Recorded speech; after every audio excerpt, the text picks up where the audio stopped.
Hello, everyone. Good morning, if it happens to be morning where you are. My name is Anna Rue, and I'm a folklorist at the University of Wisconsin-Madison. I'm very excited to be co-hosting with fellow folklorist Marcus Cederström today's presentation and performance by Lyz Jaakola. For those of you joining us for the first time as part of this year-long and virtual FinnFest, welcome. I want to open by thanking all of you for being here and give a great thanks to FinnFest for organizing this wonderful series of events, and also the Center for the Study of Upper Midwestern Cultures, where I am based at UW-Madison, and the Sustaining Scandinavian Folk Arts in the Upper Midwest project, also known as Nordic Folklife, which I'm also a part of. We are proud to be co-sponsoring this performance and 4 additional events in the Finnish American Music series throughout 2021. We have just over 100 people here today supporting FinnFest and Finnish American Music, which is really exciting to see. And we'll be making some links available to you all so you can follow up for more about FinnFest events, the Sustaining Scandinavian Folk Arts in the Upper Midwest project, and the Center for the Study of Upper Midwestern Cultures. This is a live program held on the Zoom webinar platform. That means that the presenters cannot see or hear the audience members, and the audience members can't see or hear each other. We will have time for questions at the end, and you can use the Q&A button located at the bottom of your screen to ask any questions you have. And I will then share those questions with the presenter at the end. We'll be recording the session today and then sharing it through the FinnFest website, as well as the YouTube channel for the Center for the Study of Upper Midwestern Cultures at UW-Madison, and we'll share that link information with you all after the program. And now I'm going to hand it over to Marcus to introduce today's presentation of Lyz Jaakola and Finnishinaabe Fusions. My name is Marcus Cederström. Like Anna said, I'm a folklorist here at the University of Wisconsin-Madison. I actually want to start. So we were talking with Lyz a couple days ago, and she mentioned a new book, Hungry Listening, by an Indigenous scholar, Dylan Robinson. And it just so happened that Dr. Robinson was then presenting yesterday for the University of Wisconsin-Madison. So I was able to pop in on that. And he was talking about a lot of fantastic things. He was talking about positionality, and he was talking about notice, and he was talking about where we are and who we are. But he also mentioned something that I think is worth kind of starting with now. And he was talking about land acknowledgments and how at a lot of places, at a lot of universities, they've become very common, almost bureaucratic. The University of Wisconsin-Madison sits on Ho-Chunk land. There are mounds on that land. And we talk about that, and then we move on a little too quickly sometimes. So I wanted to start by asking all of you to think about where you are. Think about who was there before you, who is there now, what was there before you, what is there now, and who will be there after you're gone. I think it's a good thing to be thinking about as we move into Lyz's presentation, especially today. And Finnishinaabe Fusions. So with that, as Lyz presents, as Lyz talks, and as Lyz performs, be thinking about where you are, your own kind of positionality, both geographical, but who you are. So with that, I want to go ahead and introduce Lyz. Lyz Jaakola, or Jaakola sometimes, is a Anishinaabe Finnish American and Fond du Lac Band of Lake Superior Chippewa member. She's an experienced music educator. She's an activist. She's a musician. She's a city council person. She's a children's book writer. I mean, she kind of does it all. She performs regularly for public media, for festivals. She's recorded 6 different CDs. She's had music in local films, in video, in television, including the Emmy-awarded PBS documentary, Waasa Inaabidaa. She's mentored Native youth. She's, as you'll see, she's an incredible person today. She's also recently been involved with a Finnish author and documentarian working on a Finnish documentary, Fintiaanit, which was produced for Finnish TV back in 2019. She's been back and forth then from Minnesota and Finland, and building these connections. So with that, I'm going to hand it over to Lyz for today's presentation and performance. Bonjour nindoi magalidak, hyvä päivä. Nitara gamakwe nindigenicars, migizi nindodem, nagaji warong nindonjaba, midekwe ndao, nimin wendam oma. I'm happy to be here. I usually say my English name, but really it's my Finnish American name is Lyz Jaakola. And my Indian name is the lady that knows how to sing. I said I'm Eagle Clan. I also mentioned that I'm living at Fond du Lac Reservation. This is where I am right now in my little home office. And I also said that I am Midewin, which is, I guess one might say our belief system, our religion maybe here for the Ojibwe people. And I usually introduce myself in Ojibwe because I'm not only introducing myself to, whoever is, paying attention in this way, but also then to the place to kind of announce like, I'm going to do something, I'm going to speak on behalf of, myself and my family, in hopes that all the ancestors are then paying attention and helping me to do my best, to put my best, self forward, because honestly, I need all the help I can get. And at the beginning of doing something like this, I usually utilize some of our local medicines. And so like I lit a smudge before I started in a little shell, and some sage and some sweetgrass and some cedar. And really that's kind of where I first started thinking about how Finnish people, Finnish traditions, and Ojibwe traditions share things is, around our plants. And when I started to look more into that information about this birch band around the earth, that of course, when the Finnish Americans, before they were Finnish Americans, came to this side of the planet, they came to places that looked familiar, that felt familiar, that they knew how to use the plants. And that, that's one thing that kind of binds the peoples together, I think. So I used some cedar, with that in mind. I'm going to start with a song because a lot of the work I do is through using my voice, and it helps to center me. Again, kind of being humble and inviting the assistance. So this song I'm going to sing, I'm going to use my hand drum. And this hand drum I call it my winter hand drum. And we're kind of transitioning. We just had snow again last night though. So this drum is sounding its voice pretty nicely. So,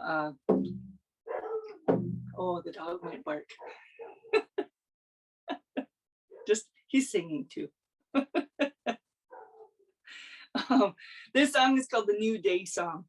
It's a song that was made by a group of women and myself for opening things, for starting things.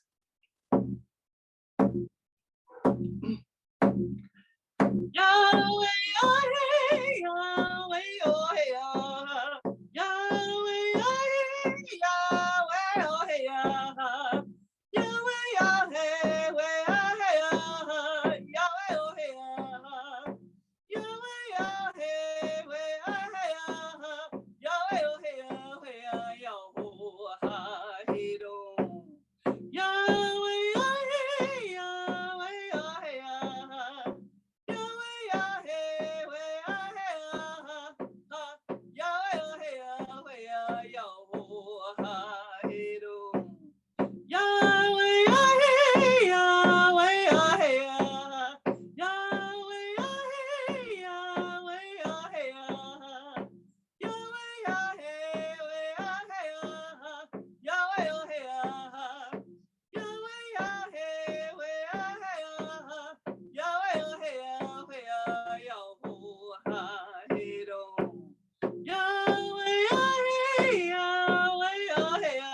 So I think I shorted you a part of that song.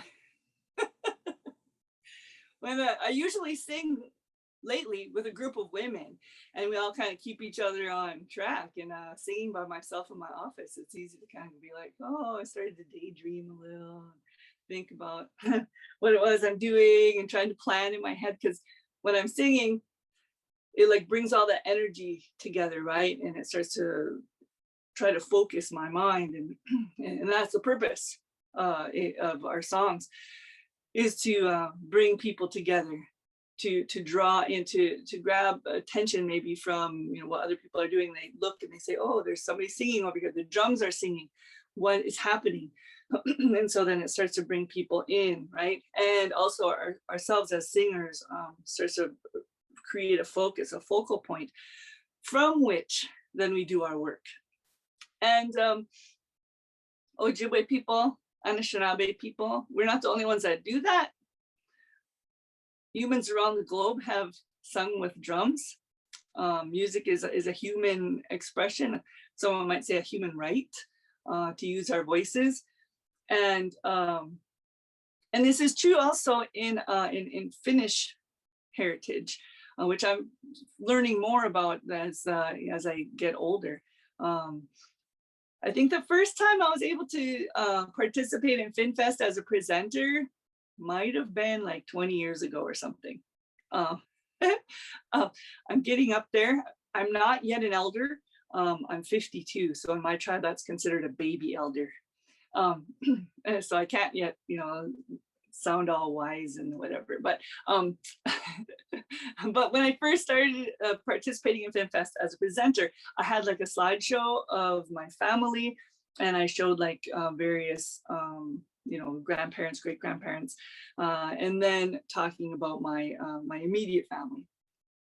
And after that point, more people started to talk to me about different things, and over the last however many years, then I've been able to travel and learn more about Finnish history and heritage, and also some about Sami. I was able to travel to Sapmi and learn some things there, and finding that, you know, even though we think that, you know, nations are separate, humans are very unified in a lot of ways. And one of those ways is through singing and using drums. So I have an outline here. I'm going to try and stick to it. So my mom and dad. My mom is Ojibwe here from Fond du Lac Reservation. And my dad is a Finnish American whose their family homesteaded in the middle of the reservation. And in the late 1800s, there was a process that the United States government enacted called allotment through the Dawes Act, which is a whole nother lecture, and I'm not going to go there, but generally it parsed out the remaining reserved lands. And so from our reservation, we have about 100,000 acres, like a rectangle. And in the midst of it, there were parcels that were then held up for the highest, you know, bidder to come and buy, homestead on them. So that's what my dad's family did.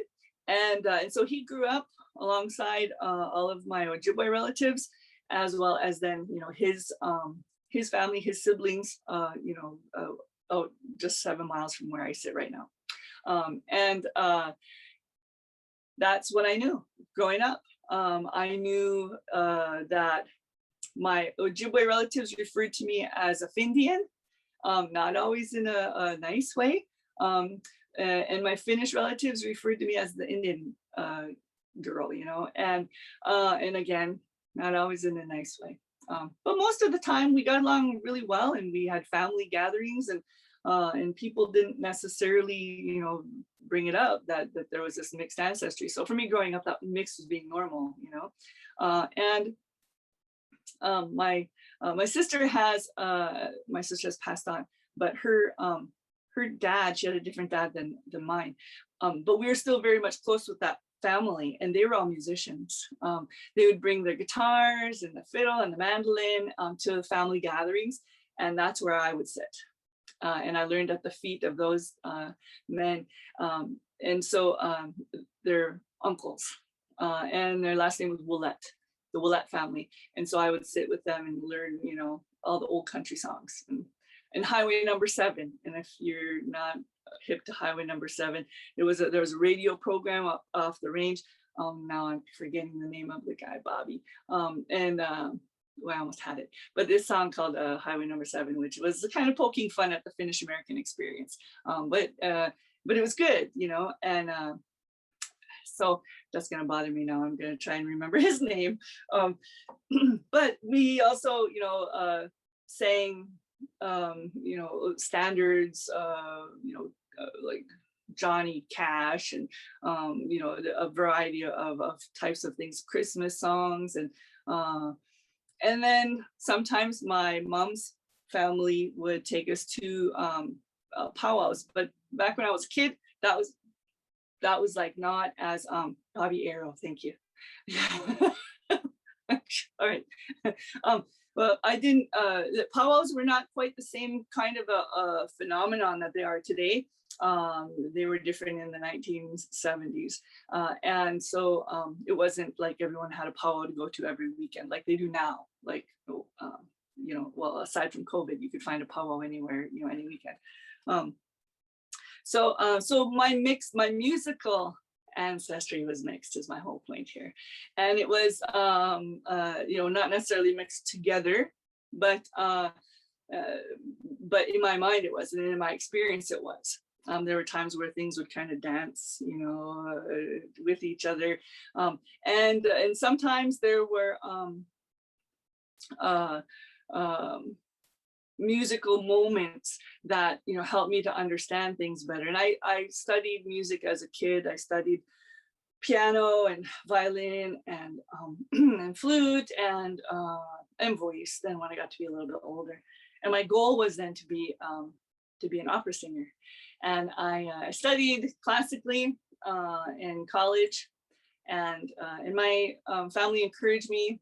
Once they realized it wasn't just a phase, they realized that this was something I really wanted to do. And so I studied music to get a bachelor's in vocal performance. And then the reservation needed a music teacher and I needed a job. And so I started teaching music. And at that point, that was when I started to really look more into like the musicology of musics. Because teaching at a tribal school, American music curriculum, you know, there were lots of opportunities for, you know, mixing and blending. So I started to like write some of my own thoughts and expressions during that time.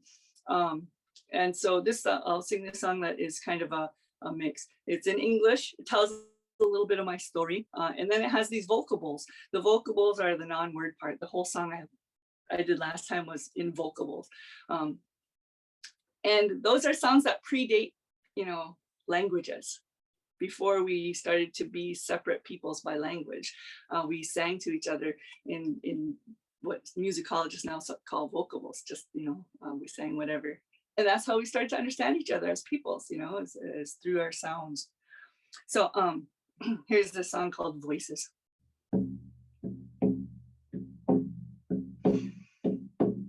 When I was a little child, I heard a voice softly say, listen to me, I'll never be far away. I'll never be far away. So listen to me.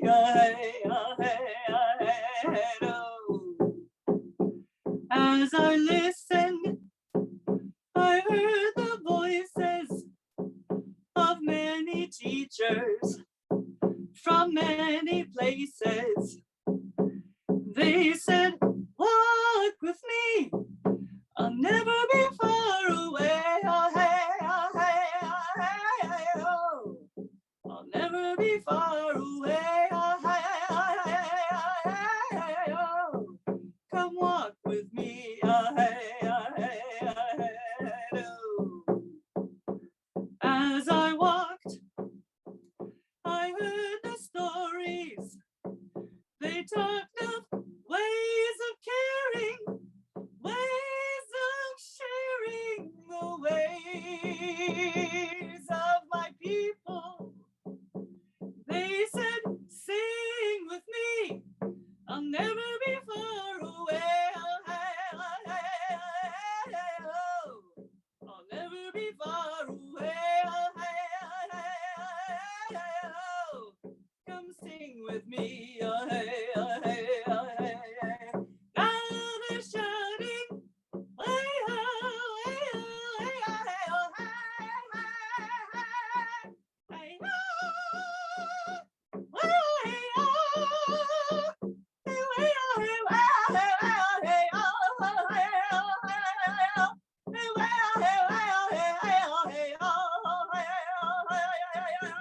Dance with me, I'll never be far away.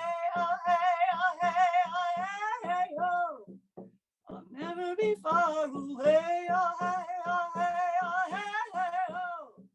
Come dance with me. Oh, hey, oh, hey, oh.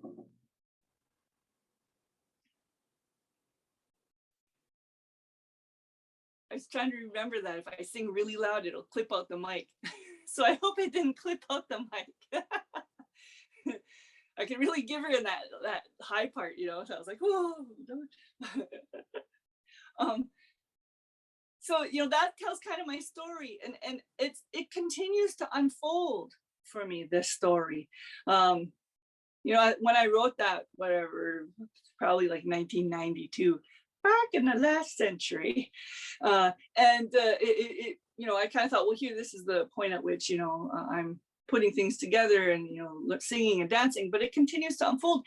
And it's because our ancestors are always with us.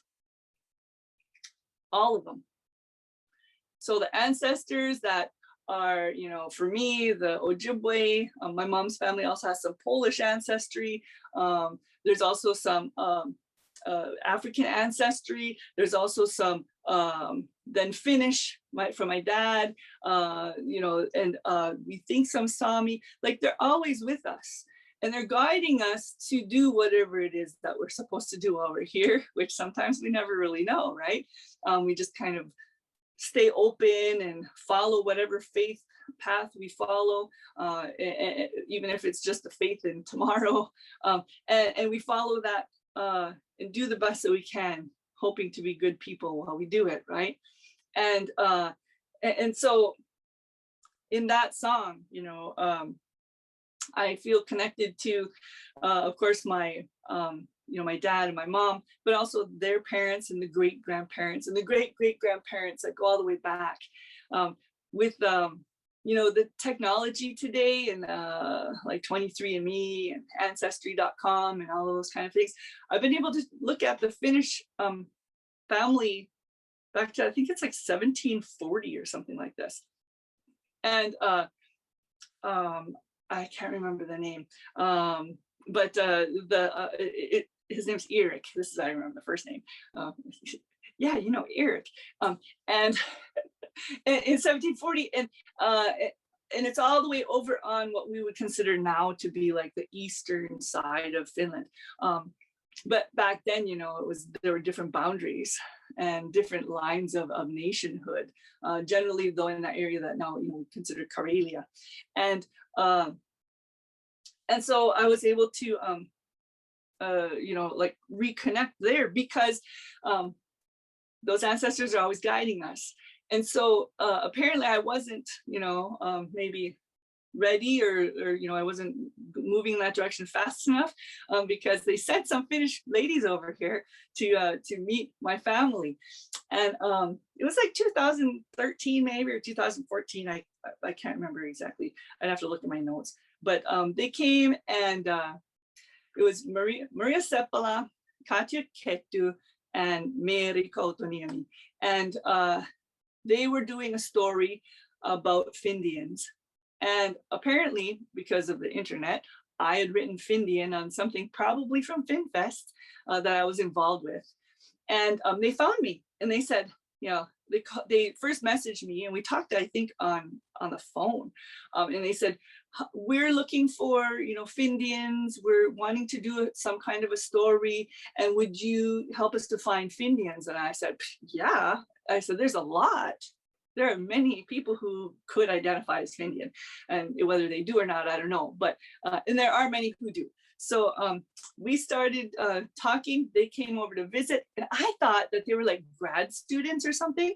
So me being a teacher for now almost 30 years, like I was wanting to help them. Oh, these grad students are coming over, and they can. Yeah, you can use our camper and we'll take you to all the places, and they were able to meet many people like Arnie Vainio and Becky and Jim Gaboy and Carl Gaboy and like all the famous Findians, and talked to us. And they came again another year, the following summer, and I thought, oh, gee, these grad students are really, giving it, and then when it came time for the book to be released, here I have it here. The Fintiaanien mailla. My Finnish is not so good, but when it came time for this book to be released, they said, Lyz, we're going to have this book released. Will you come and help us celebrate? And I thought it was going to be like, we'd like go to Barnes and Noble or something, and have a little coffee there in the coffee shop, and when I got there, I realized how well connected these ladies were. Katja Kettu is a famous novelist in Finland. Maria Seppäla works with YLE, the main television network in Helsinki, and Meeri Koutaniemi is a famous photographer. And here I, never even thought, I don't know anything. So, and they were kind enough, to tell our story in this awesome book. And then to invite me over to help them, to celebrate. And I was, it was very cool. And I got to tell, my story over there a little bit. I was able to speak in the American Embassy in Helsinki and really do like an official little presentation. And, it was because those ladies, were interested in Findians. And it was really a cool experience. Probably my favorite part of it was where I was practicing with the guitar. They had a guitar player there for me to work with, and we were practicing in the front room of a sauna in the middle of the day, and people were coming in and out to do their sauna, and here we are singing, and I was wearing like buckskin regalia, and I had my drum, and we're like in this front room, and people are walking through looking like, what are these people doing? Why is there an Indian in my sauna? And it was very funny. But so I was singing this song, but imagine it with a guitar. It wasn't written with the guitar, but we arranged it with the guitar. And this song is called Idle No More, and it is from a good friend of mine named Purafe Krishoni, who worked with Carrie Morin. And there was a movement called Idle No More that began in Canada, trying to draw attention to the issues facing Indigenous people in North America. And of course, as we know, things have evolved since that point, where Standing Rock grew out of that, and now we're facing other environmental challenges. My tribe is kind of at the epicenter of one of those challenges with Line 3 and then the issues of polymet mining. My tribe just won a court case keeping the mining from getting a permit. So this song is Idle No More. Way oh hey ah, way oh hey ah.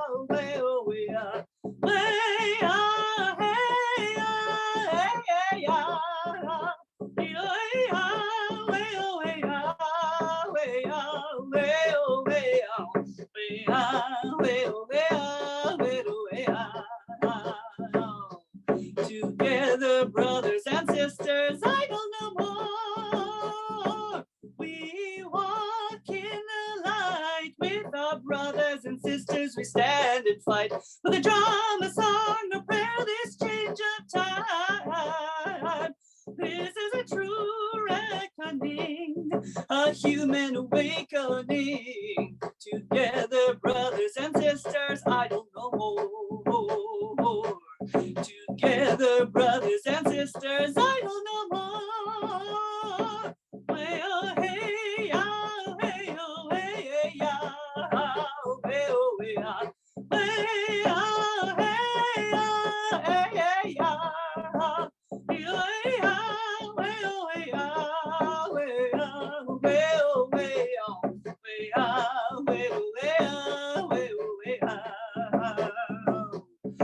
Together, brothers and sisters, idle no more.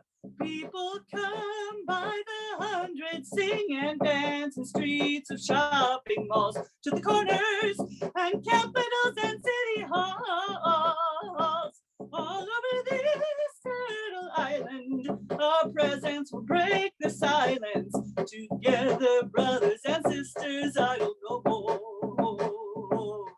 Together, brothers and sisters, I don't know more. Well, oh, hey, oh, hey, oh, hey, yeah, oh, hey, oh, yeah. Hey, oh, hey, oh, hey, yeah.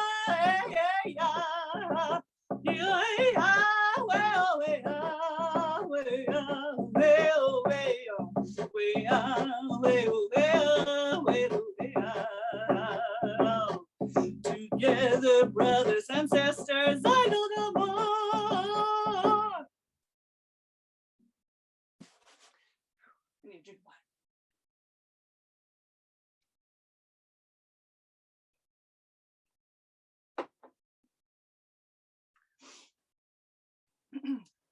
So, after that book release,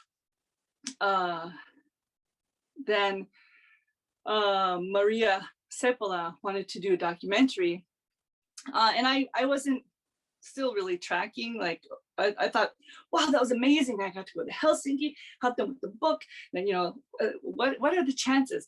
I'm a really busy person in my life here on the ground on the reservation. I teach college at our tribal college, and I have 3 kids.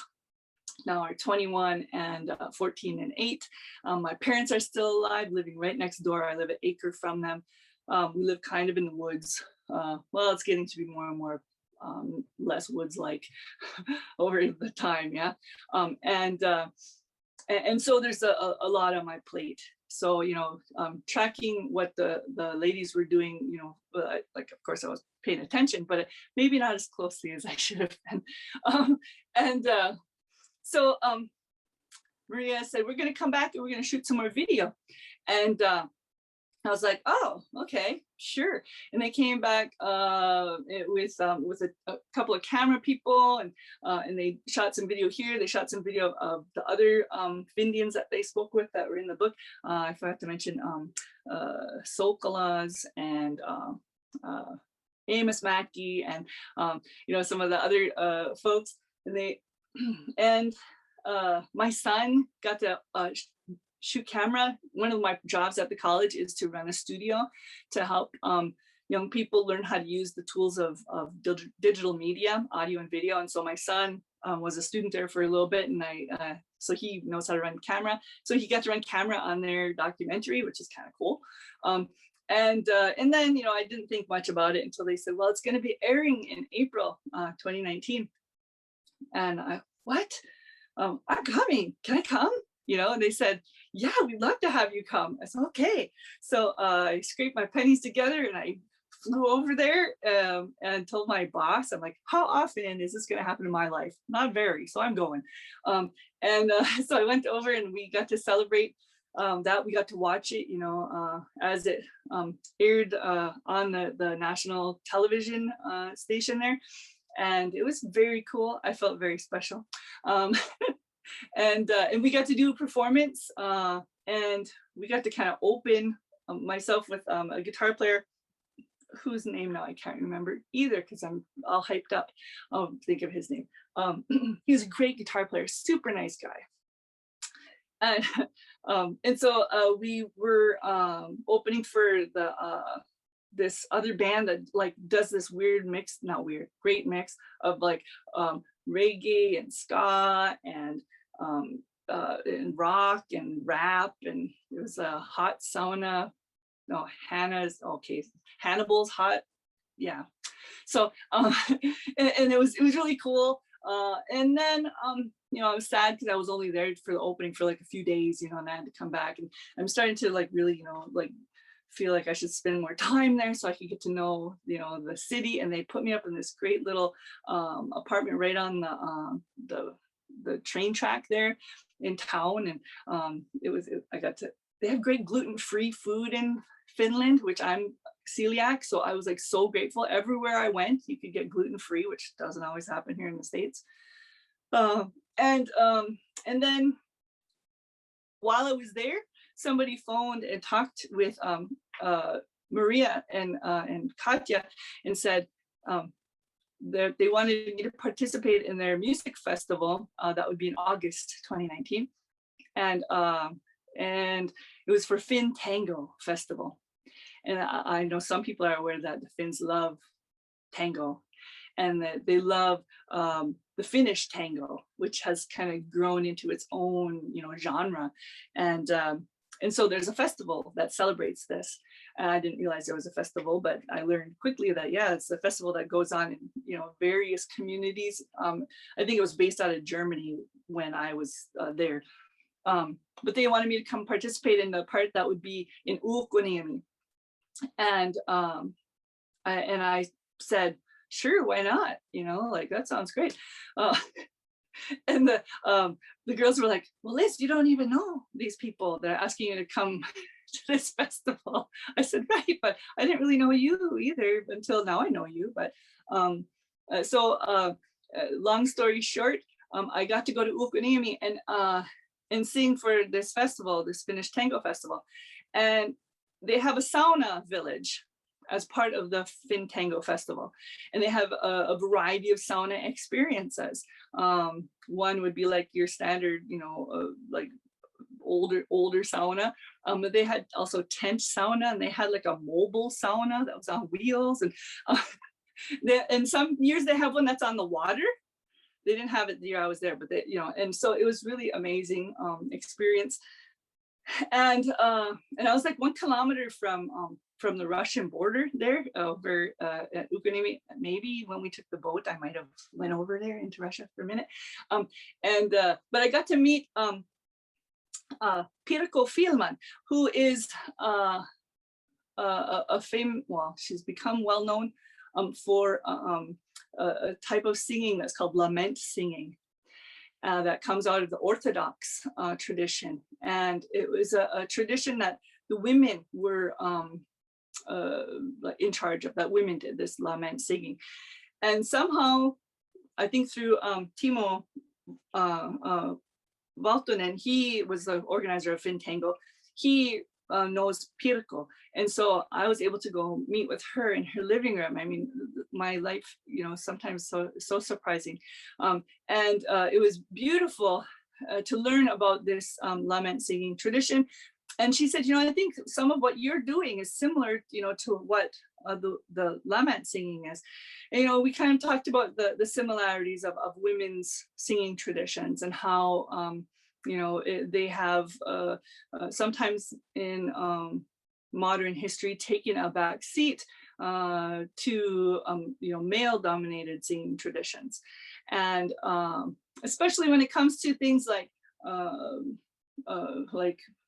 change of life kind of things, you know, rites of passage, that the women were often in charge of those types of things, you know, birthing, of course, but then also going, you know, when people got married or people, even when they were passing, that they're singing traditions.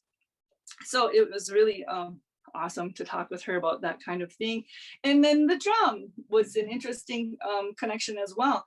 There was a lady who came there to Ulkoniemi who said that her grandmother used to sing with a drum, but it became kind of taboo for them to even have their drums. And I know the same thing is true for Sami, where the drums were taken from them, and they were destroyed, or then people who did do the drumming and singing were had to kind of go underground or stop doing it.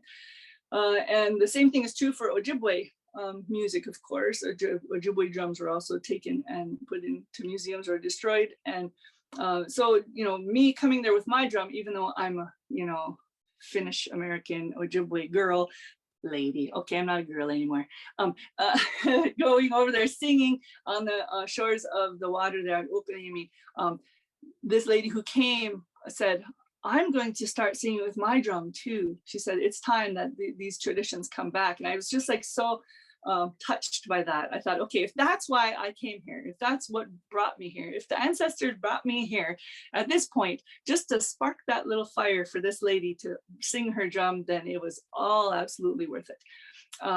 Other amazing things happened there where I was able to, there was an old, what we would call a grandfather stone that was right next to where I was staying, and so of course I noticed him, and we put offerings out, like tobacco offerings, so I put tobacco offerings out there at that grandfather stone. And at the end of my stay, or nearing the end, they told me about the importance of this stone, that was like a landmarker for people when they're traveling through, that they would often stop at that stone. And so of course, like the pricklies up the back of the neck, right? Like, oh, like maybe this is, how I ended up here at this very spot. I don't know if Eric from 1740 or others might have, had been there, but I definitely felt connected, and I felt very privileged to be able to be in that place at that time.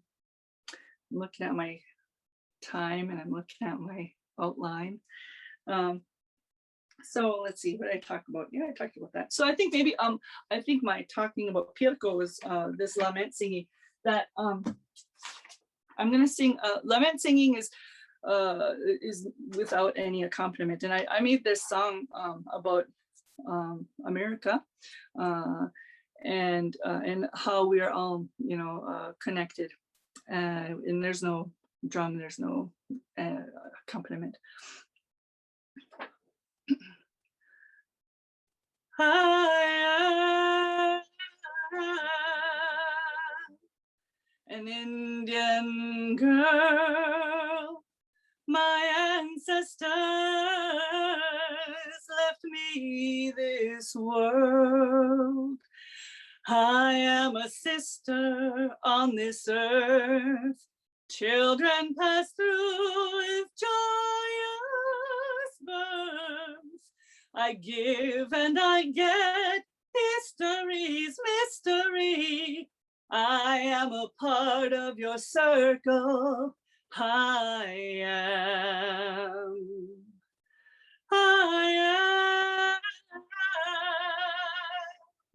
a white girl. My ancestors left me this world. I am an auntie on this earth.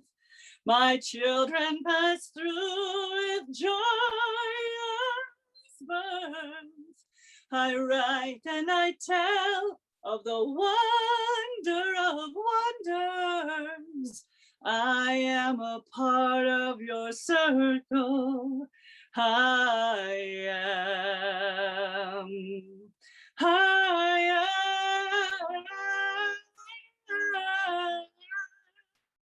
an Asian girl. My ancestors left me this world. I am a mother on this earth. My children pass through with joyous birth. I speak and I sing a philosophy from me. I am a part of your circle. I am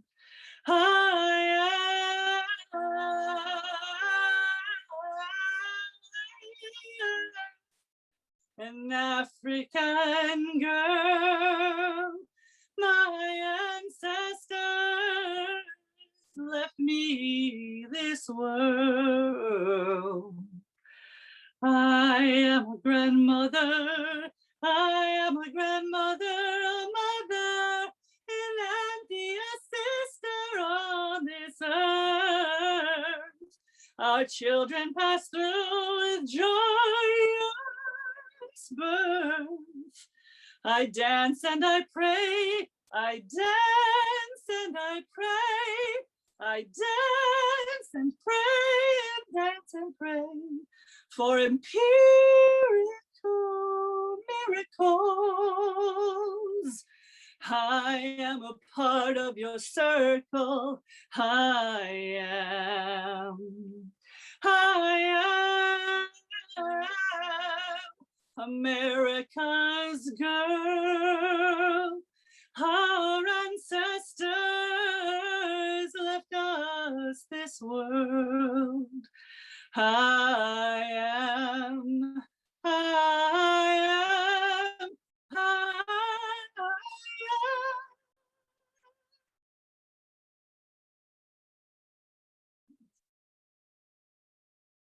I have all of these instruments behind me. I don't know if you can see them, but they're like ringing when I finished that.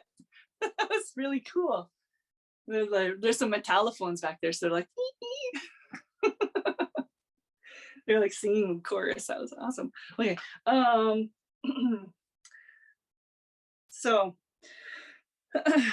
like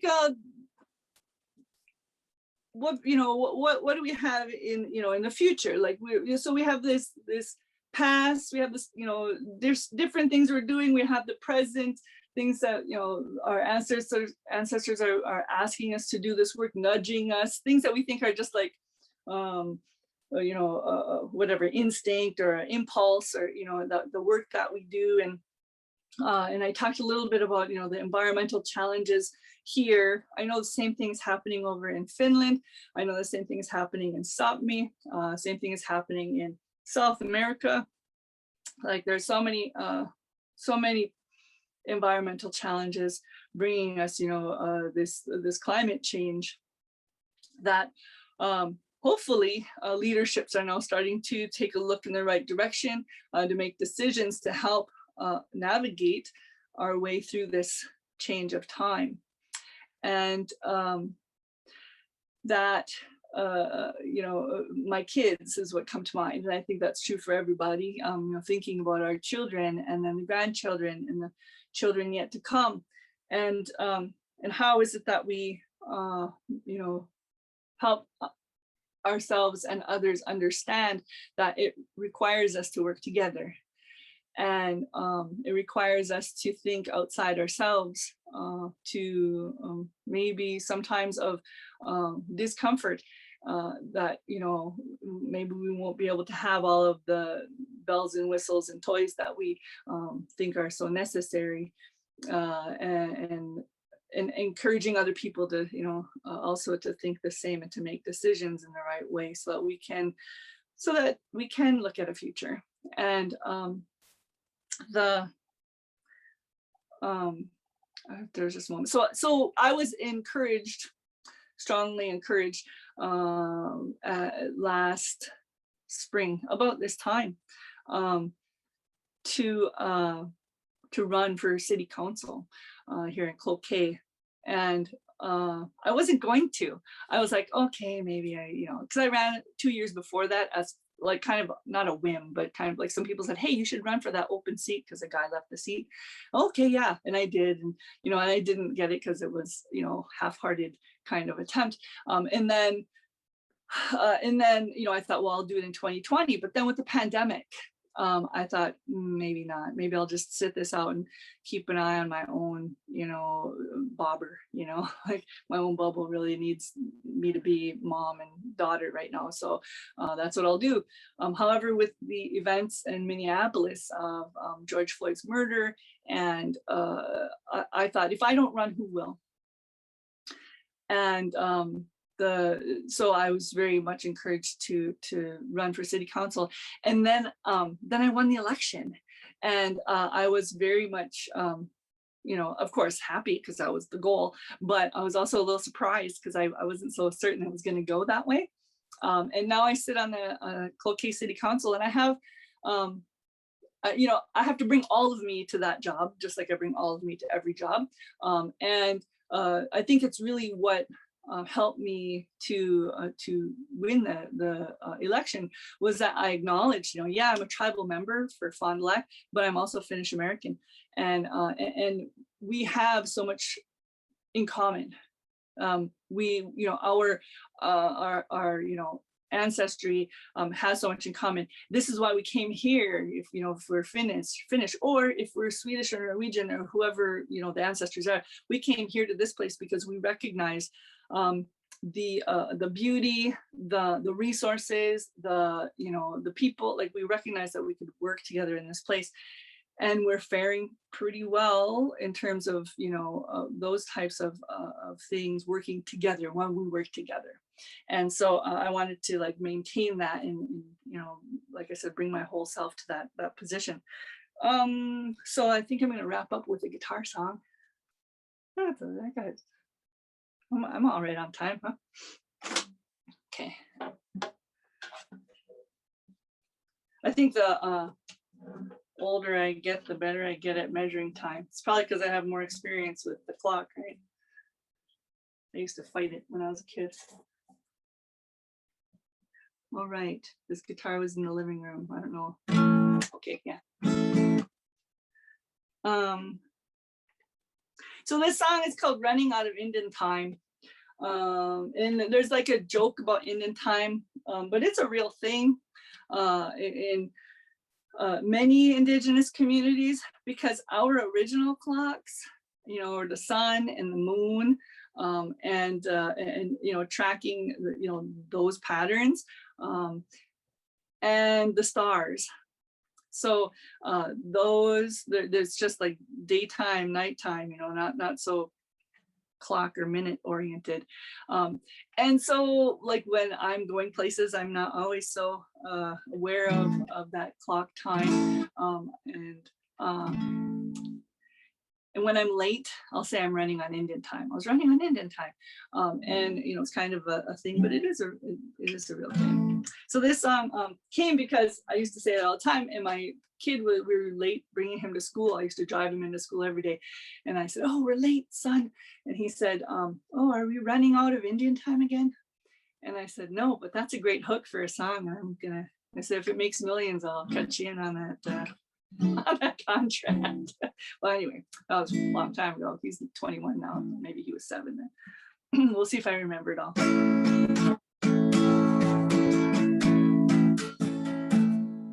Have you ever been so blue and you don't know just what to do, and you feel like you are running out of Indian time? Well, I've been there, me, a time or two. I felt so low down, I felt my mind unglued. Even my grandmother says, "Baby, you are running out of Indian time." That old clock keep a ticking on the wall, and you're sitting here just thinking of drinking, and that's all. And you're hoping and you're praying for that telephone call, but it ain't coming no way. No, I need you, baby, and I ain't lying. Bring back that heart that you've been denying, 'cause I got a funny feeling that I'm running out of Indian time. If I had a band, they'd take a solo, but it's just me. Well, it's been that way since 14 92, when Columbus he did sail that old ocean blue, and was sitting and talking and thinking and wondering just what to do, and it ain't changing no way. Now I need you people, and I ain't lying. Dig out that strength that you've been denying, 'cause I got a funny feeling that I am running out of engine. Got a funny feeling that I am running out of engine. Got a funny feeling that I am running out of engine. Running out of engine time. Right. Ooh. So I've got this music thing. I call it a music habit, that I have to make music, and I try to do what I can, when I can, how I can. And I just, the pandemic has brought about so many challenges and difficulties and tragedies, but also some cool things have happened. I was just contacted to help write a short operetta about Jaakola Shah, and that's coming up for me. There's something happening at Big Chautauqua on the north end of Wisconsin there. It's an Anishinaabe show with a number of Anishinaabe artists, and I get to participate in that as well. That'll be, I think in July is when that hits. The other one, the opera, will be virtual, and it will happen in August and September. We can just count our blessings and do what we can do and keep moving forward and following those opportunities that are put in front of us, no matter where they come from, but trusting that, our ancestors are helping us to find our way and be in the right place at the right time to be able to do those things in a good way. And I know that isn't bound by any ethnicity, that humans are working to do good things, no matter, what their belief system or their geographic location is. So I hope that I talked about some things that were relevant to what y'all are hoping I would say. This was wonderful, Lyz. Miigwech, Kitos, thank you so much. This was fantastic, really lovely. I think we're going to have some time for questions now. We've got a few that are coming in. But I wanted to quickly, I think there was one, someone was asking about the drumstick that you use. You talked a little bit about the drum, but could you also talk a little bit about the drumstick? Yeah, this drumstick,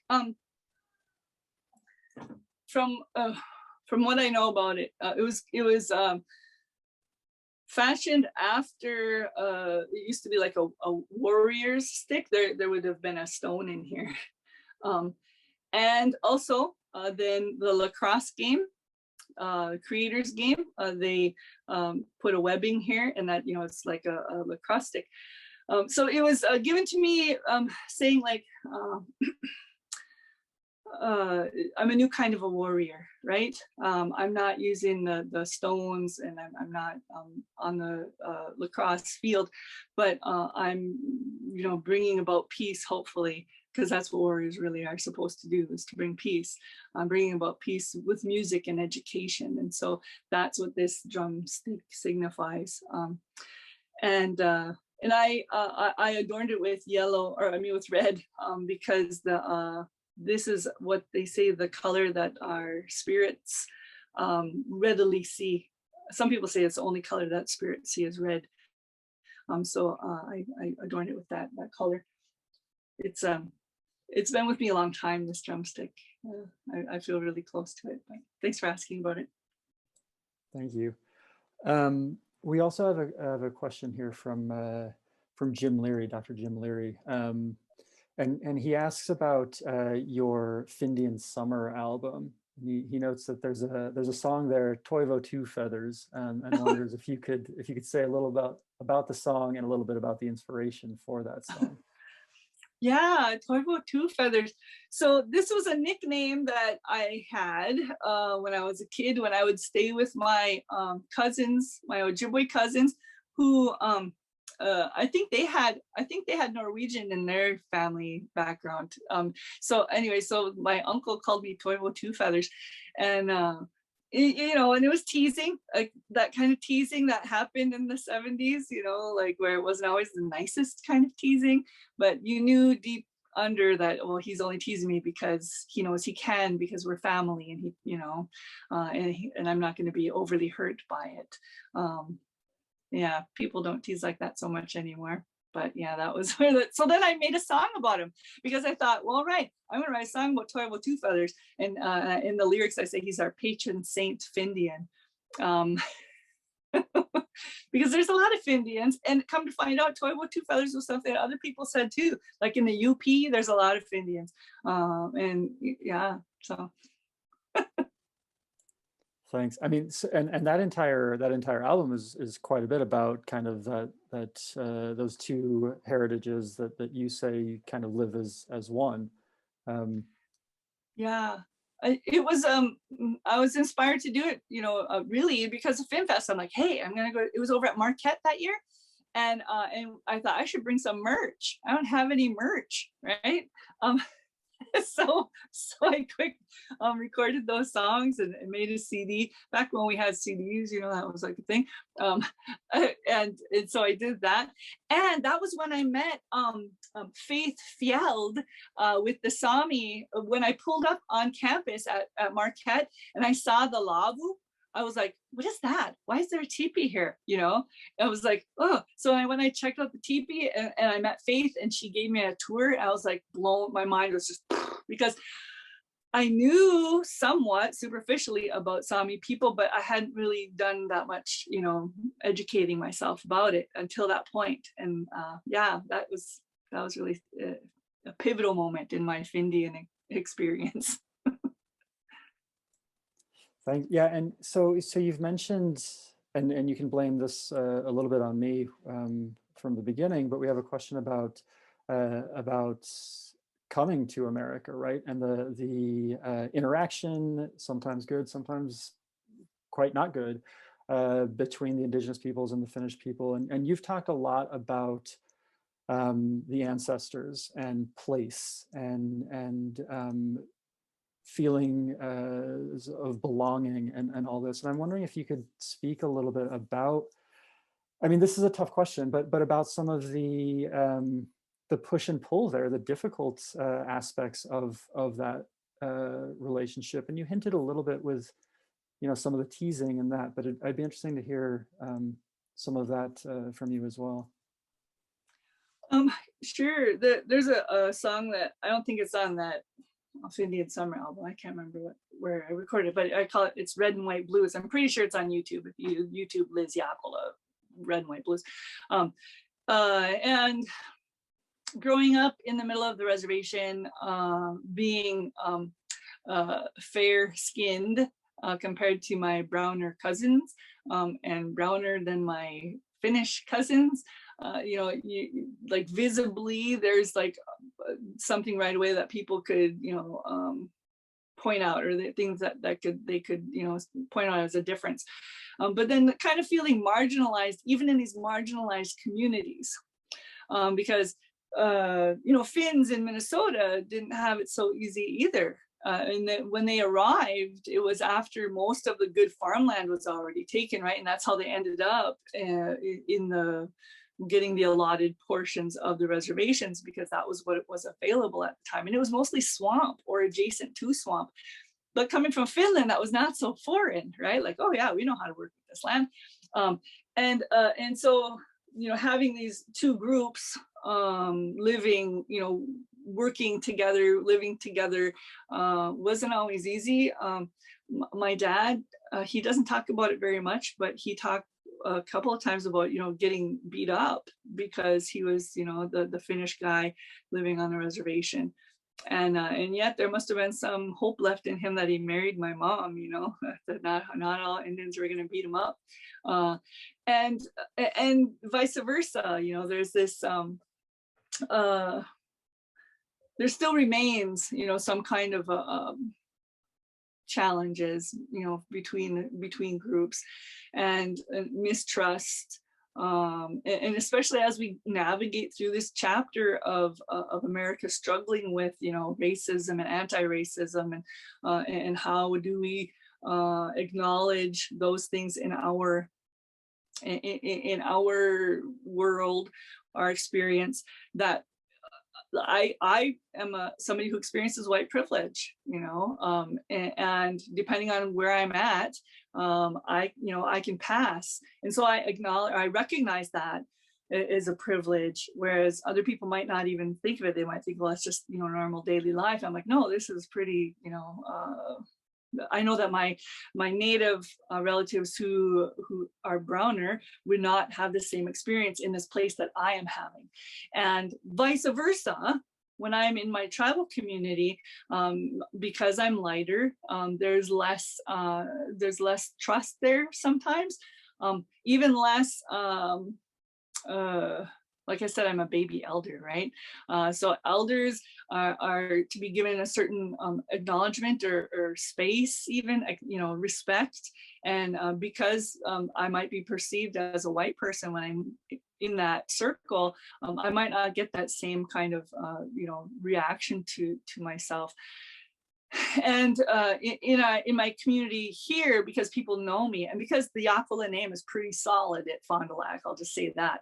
My auntie, who married my dad's brother, she's also Ojibwe, and she used to teach language at the middle school, teach Ojibwe language at the middle school back in the 70s. And so, and of course, then my family, we're all helpers. This has been our heritage, is to be community helpers. Who knows if it came from the Finnish part of our, experience, or from the Ojibwe, or both, or coming together. Like my mom's family worked in the healthcare field. I was like the black sheep because I took education. And in my dad's family, they were all, like farming, and my dad's like super smart inventor. Like, he's still inventing, 82 years old. He just got something on the market. He showed it to me. I'm like, what's this, Pa? And he showed me. It was had to do with heating up a caulk gun, like when you're caulking and you can't, it gets cold and then it freezes up. Well, he made a little thing, a little sleeve, a little caulk gun sweater. And so anyway, so it's about helping people, and that is my heritage, and so is that because we were marginalized peoples in marginalized societies that we realized like we need to, help each other all through this? Maybe. Is it just human nature that we want to help each other? Hopefully, yeah. And you take the good with the bad. At my age now, I can say that. It was pretty hurtful when I was a kid. It made me, feel bad about myself in some ways when when people would call me names or whatever. But I developed a thick skin, and I guess I learned fairly early, like, okay, that's not really about me. That's them. That's their own stuff that they're working through. And go ahead and call me whatever you want. I won't say some of the other names I was called. Thanks. Yeah, I mean, it feels unfortunately still very relevant, right? With what's going on in the news, as you've mentioned several times now. So I appreciate you sharing that. That's super important to hear and to remember and to think about, I think. We have another question about sort of, I suppose, related to your work also as a children's book author. But are there books? Are there novels? Are there other kind of creative works that speak to the experience of Finnish Americans and Indigenous people, or Finnishinaabe, for example, that you know about and that you kind of work with and think about and kind of share with others? I'm trying to think. That book I wrote was about 20 years ago, and that was it was kind of a gift. They asked me if I would do that, and I said yeah. And I write songs, so like writing poetry, or in the style for it. And it was for young people, for like 0 to 3. That was the target market there. And so writing repetition and, you know, basic kind of things, that's kind of what songwriting is. So it fit for me. And then I haven't really followed up on it. I have a few things sitting on my desk, of course. I'm like, should I ever do something? I don't know. But, you know, it requires time and commitment that I don't know if I have at this time, maybe when I retire. But I was thinking about Louise Erdrich. Her books are about from Ojibwe perspective, but she talks about the various different you know, others that came here at, you know, it depends on which book it is, and I'm not thinking like directly about anyone. But then Lynn Lighthala, she was married to Carl Gauboy. I don't know when, but she's an author as well, and I know I've read some of her things. This was a while ago, but it's not so much for kids. Maybe young adult. Yeah, I don't know. I mean, maybe you just planted a seed for me, like, hey, there's my niche. There you go. That's awesome. I think people are really excited though and interested in thinking about how to learn more about you know, the experiences of Indigenous peoples interacting with Finnish people, and then the Finnishinaabe and Findian and all that comes with that. So thank you for sharing those. That's fantastic. Yeah, so someone here down from Basswood. Yeah, down from Basswood. I was just thinking, this book I have behind me is not, this is a great book though. It was just recognized like nationally. This is not anything Finnish, but water protectors. And then this book is about the Josephine Mandamen, who is a water walker. She passed on now a couple of years ago, or a year and a half ago. But it's about water walking tradition, and I'm going on a water walk. We're water walking the Willow River at the end of next week, carrying the water and singing to the water, and and I know, like, because Finland is so much water. When I went over to Ukaniemi, I was just like in heaven. Like, this is so, because it's just water. But we were out on this little peninsula that was like a little island almost, and we were surrounded by beautiful water. And that's another thing that we're all connected by. Like, every breath I take, you know, has water in it that's been here since time immeasurable. And other beings have breathed or drank, or, you know, like, so we're all connected by that element. And I think people who live right there with water all the time, we take it for granted. Like, yeah, of course this is how we're connected. But other people don't necessarily think that. Now that I'm saying this, so this region here, CNN just identified Duluth as like a climate refugee destination. I bet the same thing is happening in Finland.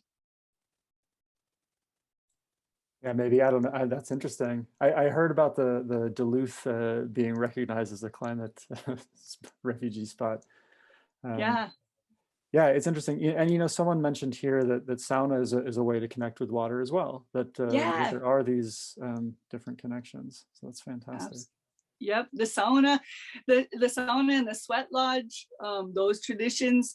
I would sauna with my Finnish relatives when I was a kid, you know, and then go yump in the lake or roll in the snow, or, you know, or wherever we were. And then I learned about sweat lodge later. And I was like, oh, this is like a sauna, you know, but you know, there's a few differences, but yeah. And people, I mean, this is part of I think the original instructions about how to take care of your body, you know, like, right? And so we, as we have generations later, now we have, you know, showers and or we have a sauna in the house, you know, or whatever. But yeah, it's a way that we connect. Yeah. Hey, Marlene, I see Marlene just made a comment. Yes, blackberries and blueberries. Miigwech, That's awesome.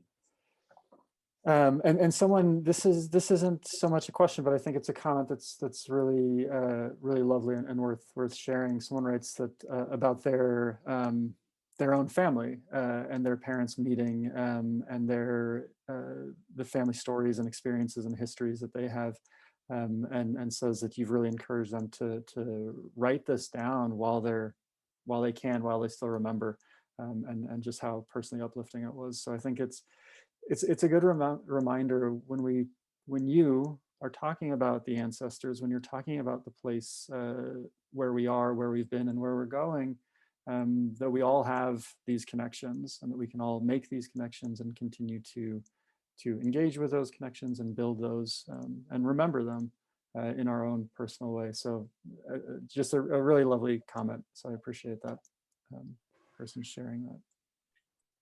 That makes me think about, like people ask, is it how is it common that the Finnish people would get along with the native people?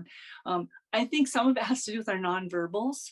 We really both cultures value quiet, value silence, and acknowledging personal space and autonomy. Those are things that are common, I think, in both branches of my family. This is something I realized when I was over in Finland, where it wasn't so uncomfortable for me that we would be like in this busy place and people weren't necessarily all very, very loud and rambunctious, and people coming up and touching you. And so when social isolation came around, I'm like, no, this is good. This comes naturally to me. All this 6 feet of space, thank you. That's what but I think it's true, and this is a common commonality. There's those jokes about how do you know when a Finnish person is being forward with you? It's because they're looking at your shoes instead of their own, or something. I'm no good at remembering those kind of things, but and in how we communicate, just saying what is necessary, not necessarily a lot of small talk is not a big of course these are generalizations, and of course we all know somebody that goes against this statement, but generally that small talk is not a highly valued skill in Finnish culture or Ojibwe culture.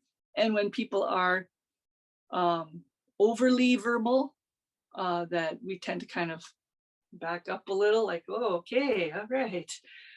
So I know you wouldn't believe that because here's me, chatty Kathy here, but in my natural habitat, when I'm not presenting, I'm pretty shy. I'm hanging back, I'm observing, I'm learning a lot from the nonverbal interactions that they tell, they cue me a lot.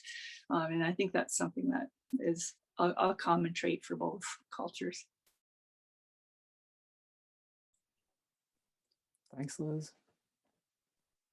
We've got a few more minutes here if people want to ask a couple last minute questions. I'd like to say I've just really appreciated people as people kind of think about some last minute questions. I really appreciate this entire presentation and performance. It's just been really wonderful to be thinking about all these different things. I think one of the things that's so important to remember here, especially, well, I say especially in the Upper Midwest because that's where I am, but that we can't necessarily tell the story of Nordic immigration to the United States without also telling the story about indigeneity and the people that were here and the people that are still here.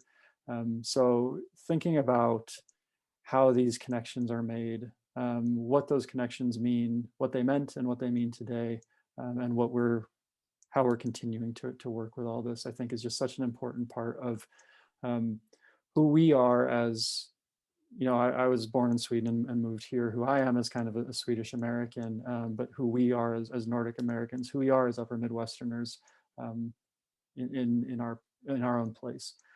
So again, I just really appreciate the thoughtful discussion. I appreciate the thoughtful questions from everyone, and just seeing how important this story, your story, is, and how it's representative of a much bigger story that we're all a part of. So I very much appreciate that. I don't know if we've got any last minute questions. I'll stop talking here for a minute or two. I'm grateful for the opportunity to kind of concertize from my home office at the beginning of COVID, and all of the we didn't know it was, how to handle it, and we didn't know what to do. And definitely as musicians and performers, everyone was like suddenly putting on the brakes. I had so many gigs lined up that I was looking forward to. One of them was going to Finland. One of them was singing at Ridu Ridu over in Tromsø in Norway. Like, we finally, like, I feel like I'd worked my whole career to get there, and then nope, can't go. And I was really feeling that was heavy on me. And also then the local stuff that I do, I go into schools and I do presentations, in elementary classrooms, and none of that can happen. So when people do reach out and ask me to do this kind of work, I'm really excited about it, even though I'm still kind of awkward with the whole thing, because it's not a steady gig, to do it. It's like every now and then, but doing it is meaningful for me as well. So thank you. Do you have any do you have any gigs coming up? We're starting to see more. We're starting to see some places go more to live music. Do you have anything planned for the fall or? Well, yeah. So just that the Anishinaabe event over at Big Top Chautauqua, that one, and we're still trying to figure out what that really is like. But my hand drum group. So I have a women's group called Oshki Girik Singers, and we released a CD, because we're old school like that, in December 2019, and then had hoped to kind of like, tour it, I guess, but then that didn't happen. But we have been singing at a couple of different events lately, with masks and, social distance. And so I anticipate more of that will happen. And, myself personally, I don't know. So I teach college, and so we're just wrapping up the semester here, and that's going to be weighing heavy on my mind. I'm especially during COVID. I go like day to day in my mental calendar. I used to be able to, go a few weeks ahead and be like, okay, this is coming up, but now it's just like, well, what's coming up this afternoon? So I thought maybe I have some stuff out there that I'm doing. I did a event for Native Roots Radio. They just did an online event, and this is maybe my, I don't know, but my character flaws or a charming thing, we'll see, is make myself vulnerable. So they asked me to do a song, and I didn't know exactly what they wanted. So I recorded a song with my family. I have a family band. Through COVID necessity, we've been playing music out of our basement and putting on Facebook Live. And what we do is we do remixes of songs, and usually it's about coronavirus experiences, like having to wear masks, wash your hands. We did one like MC Hammer's You Can't Touch Us, but it was You Can't Touch Your Face. And so my husband and I dressed up like rappers, like old people. So anyway, so we were like DJ Mindamuye, which means old lady, and then MC Aki Wenze, which means old man. And so anyway, it was a whole ridiculous thing. My kids are so embarrassed, but then we did You Can't Touch Your Face. So what we did for this line 3 thing, we sent them a remix of Pink Floyd's Comfortably Numb, but we called it Uncomfortably Numb. And it was a little trippy dippy kind of thing. Anyway, they didn't even use it. They're like, Lyz, that we were hoping you would do a hand drum song.